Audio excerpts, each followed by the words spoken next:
Igice ca gatatu amavuga 50. Part 3 50 verbs by teacher Pascal. To be kuba. Example, I am a teacher. Ndi umwigisha. To be rero mu kuyikonjiga ntabwo dukora ko tu gusa. Irahinduka ikaba am. I am, you are, he is, she is, it is, we are, you are, they are. Iyo ni to be irahindagurika tuzoyigarukako. Verb igira kabiri ni to have, gufita. Example, dukuye ko tuhasigara have, twebwe turafise we have a car. Car ni modoka, turafise imodoka. You have a car, mwebwe murafise imodoka. Canke wowe urafise imodoka. Gatatu, can, gushobora. Example, I can speak English. Verb ikurikiye can nta tu ijako. Ngo twabonye amaverb abirakurikiranye, verb ya kabiri iraja ko tu. Ngo mvuze ngo ndagiye kurya ni I go to eat. Muga kuri can urabona ko ari I can speak English, ndashobora kuvuga icongereza. Kane ni could. Kahise ko gushobora, kahise ka kera ngomba kuvuga ibintu washobora kera. Example, I could swim. Swim, to swim ni koga. Na could verb ikurikiye nta tu ijako. Gatanu ni will. Zo iyo muri kazoza. Ushizemo will ugomba kuvuga ibintu uzokora. I will come, you will come. Aho rero akana baduhaye ni you will come tomorrow. Uzoza ejo. Wewe wazoza ejo umuhungu ni he will come tomorrow, niko tuvuga. Gatandatu would. Nari nokoze ikintu kanaka mva ntuba ubizi neza. Example, I would come, nari kuza. Iyo hataba ibi nibi nari kuza. So I would come, nari kuza. I would go, nari kugenda. Verb yindwi to see, kubona. Example, you go to see your mom. Hano ko verb zikurikiranye, verb ya kabiri ijamwo to. Muga kuri can, would, could nta to ijamwo. You go to see your mom. Mom ni mama wawe. Okay. Next, to give, guha, gutanga. Example, I give him n'umuhungu turiko turavuga ibintu bimubako. I give him water. Water na amazi. Ndamuhaye amazi. Wowe urampaye amazi. You give me water. Niko twabibonye. Wowe uhaye jewe. You give me. Apana ngo you give I. Okay. 10, numero 10, may. May nayo nyene verb ikurikiye nta tu ijako inyuma yayo. Birafatana. Example, may sigura gushobora. Ni nka can mugabo hari agatandukanye gatatu zobigaruka ko ku cigwa cavyo kivyiharije. You may go to market. Woshobora kugenda ku isoko. 11 might, haraho urumva ko ni muri sense yo gushobora mugabo si 100%.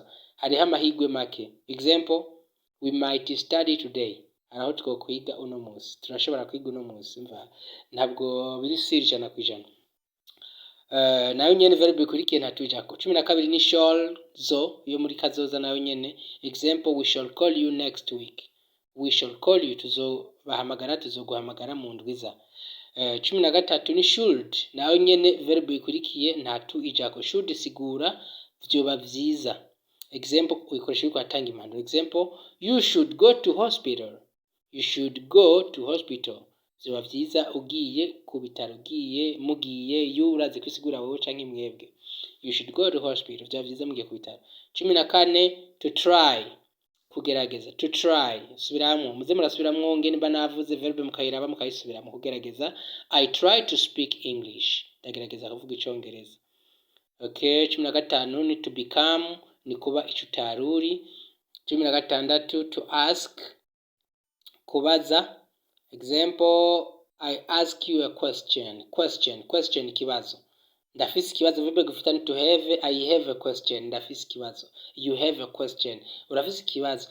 Kubaza ni do you have a question? I have a question. Ndakubajije. I ask you a question. Ndakubajije ikibazo. 16. 17 to leave, kugenda, kureka. Example, leave me alone. Ndeka, nsiga. Okay, leave me alone. Amahoro. Leave me alone. To leave kandi ni kureka canke kugenda. I leave you, ndakuretse, ndagiye, ndagusize. 18 to mean, gusigura. Example, what do you mean? Ushatse gusigura iki? Mwandi majambo ushatse kuvuga iki? Meaning ni insiguro, ni insobanuro, ubusobanuro. So what do you mean? Okay. 19 to keep, gucunga. kuzigama. Example, you keep this book. This akajambo this gasigura kino ashanda kivuga. Uyu mwigisha, this teacher. Uyu mwana, this child. This ni iyi, uku, uno. Alright.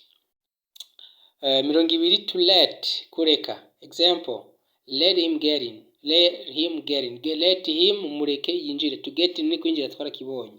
Mureke yinjire. Let him no muhungu. Let him get in. Ari umukobwa, let her get in. 21 to seem, gusa nkaho. Example, you seem happy today. You seem happy today. Usa n'uryohewe uno munsi. To be happy ni kunezerwa. Today twarabonye ko ari uno munsi. I am happy ni ndanezerewe ya to be. So you seem, usa nkaho uryohewe, usa n'uryohewe uno munsi. 22 to begin. To begin. To begin. Muzo musubiramo ukuntu mba nasomye gutangura. Example, I want to begin. I want. To want ni gushaka. Verb ikurikira aja ko to. I want to begin speaking English. 24 to help. Gufasha. Okay. Example, can you help me? Urashobora kumfasha? Okay. To help ni gufasha. Can mwarabonye ko verb ikurikiye nta tuijako. Can you help me? Ndashobora kugufasha. I can help you. I can help you. 25 to turn. Guhindukiza. Example, turn on left. Hindukirira ibubafu. Guhindukiza, guhindukira. Turn on left. 26 to show, kwereka. Example, show us a dress. A dress ni kanzu. Show us a dress. Ndaguha ikanzu, I give you a dress. Okay, namba ikanzu, I put on a dress. Zose ni verbe tumaze kubona, zimurabisubiramo mubisoma, musubira muvyumviriza. Audio twavyo turahari, video twavyo turahari, muze murumviriza. 27 to hear. To hear.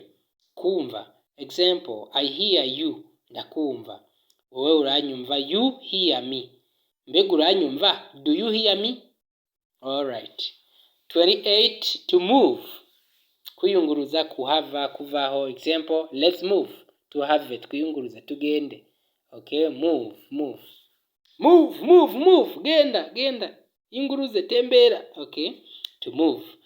29 to hold. To hold, kugumya. Hold this cup.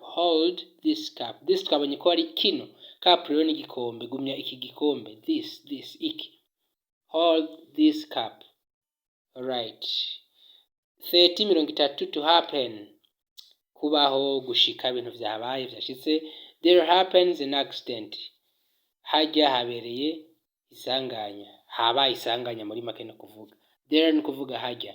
Habaye isanganya. 31 must, gutegerezwa, nawe nta tuijako. You must teach us English. Mutegereza kutwigisha icyongereza. Alright. Mutegereza kutwigisha icyongereza. I must go. Ntegerezwa kugenda. Ibintu nk'ivyo.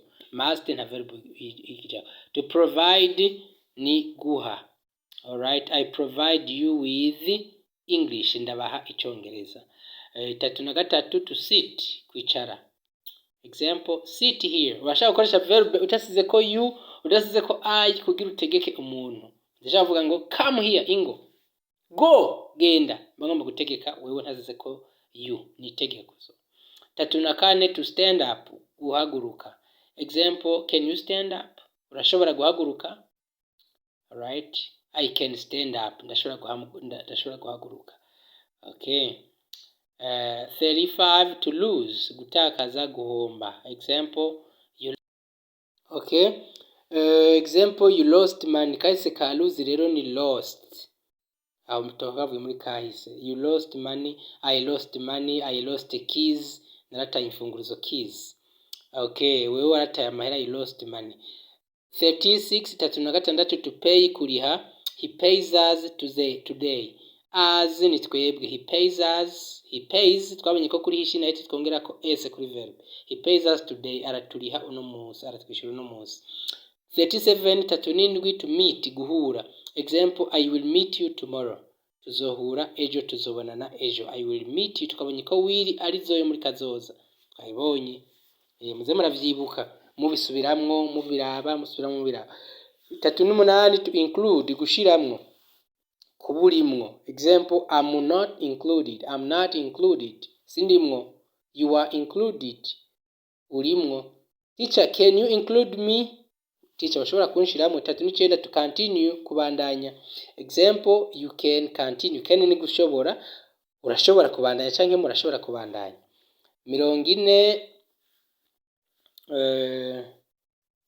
40 to change, guhindura. Can you change this clothes? Urashaka guhindura zino mpuzu. 41 to learn, kwiga. Example, I learn English on WhatsApp. Niga icongereza kuri WhatsApp. To learn ritandukanye na to study. To learn ni kwiga, kongereza ubwenge, kongera ubumenyi. Ariko to study ni kwiga kw'ishure, kwiga mu ishure, kwiga education formelle, kwiga bakaguha diploma. Ariko to learn ni kongereza ubumenyi.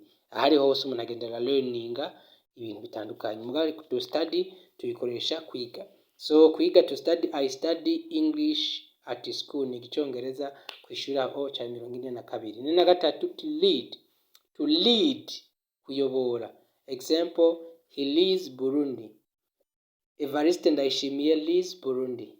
Evariste Ndayishimiye ayoboye Uburundi, arongoye Uburundi, atwaye Uburundi. To follow ni gukurikira. Example, follow me, nkurikira. Aho navuze ko udashize ko sije ngo you ubutegetse. Follow me, nkurikira. Muga ndagukurikiye, I follow you, ndagukurikiye.